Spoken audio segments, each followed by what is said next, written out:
नमस्कार दोस्तों, स्वागत है आपका इस YouTube चैनल पर। कुछ अनकही कुछ अनसुनी कहानी, सुनिए मेरी जुबानी। मैं हूं आपका स्टोरी टेलर कुलदीप सिंह। तो बात है दिल्ली शहर की, जहां पर एक व्यक्ति रहता था जो ईश्वर में बहुत ही ज़्यादा आस्था रखता था। वह बहुत मेहनती व्यक्ति था। वह माली का काम करता था एक पार्क में। वो भी उनके घर के पास एक अंकल रहा करते थे और उनके पाँव में चोट लगने के कारण वह ड्यूटी पर ना जा सके। उन्होंने उस व्यक्ति को अपनी जगह ड्यूटी पर भेजने का फैसला लिया और फिर उसे अपनी जगह पर ड्यूटी पर भेज दिया, क्योंकि उस दिन उस दिहाड़ी मजदूर के पास दिहाड़ी बिल्कुल भी नहीं थी। वो जो व्यक्ति थे वो एक मिनिस्टर के घर पर, यानी कि एक मंत्री के घर पर उन्होंने अपनी पर्सनल गाय रखी हुई थी। उस गाय का दूध निकालने का काम करते थे।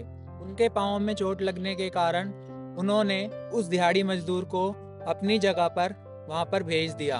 वो दिहाड़ी मजदूर मंत्री की कोठी पर जाकर गाय का दूध निकालकर वापस आ गया। उसने घर आकर देखा उसके घर पर 2 लेटर जॉब के आए हुए हैं जो एम्प्लॉयमेंट की तरफ से थे। वह माली का काम करता था, इसीलिए दोनों जॉब माली की ही थी। एक लेटर जो था वो एक सरकारी नौकरी का था, दूसरा जो लेटर था वो एक कॉरपोरेट ऑफिस का था। जो कॉरपोरेट ऑफिस बहुत ही ज़्यादा बड़ी कंपनी है, जिसमें एक सरकारी नौकरी से ज़्यादा 4 से 5 गुना ज़्यादा तनख्वाह मिलती थी। उसने गाय का दूध निकाल लिया और उसके बाद देखा मंत्री जी अपने कोठी के पर्सनल गार्डन में अपने प्राइवेट सेक्रेटरी के साथ कुछ बातें कर रहे हैं।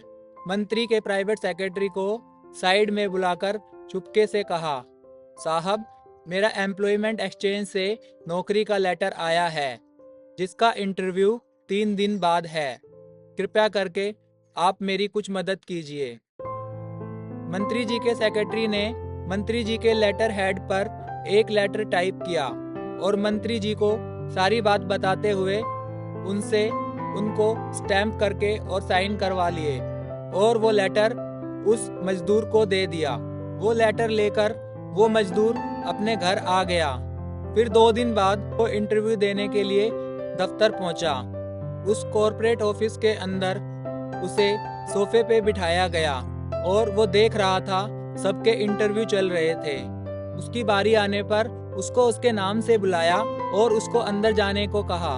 उसके हाथ में मंत्री जी का लेटर लिखा हुआ था। वो लेटर उसने जाते ही कमरे में सबसे पहले टेबल पर रख दिया और जो इंटरव्यूअर थे उन्होंने उस लेटर को उठाया और पढ़ा।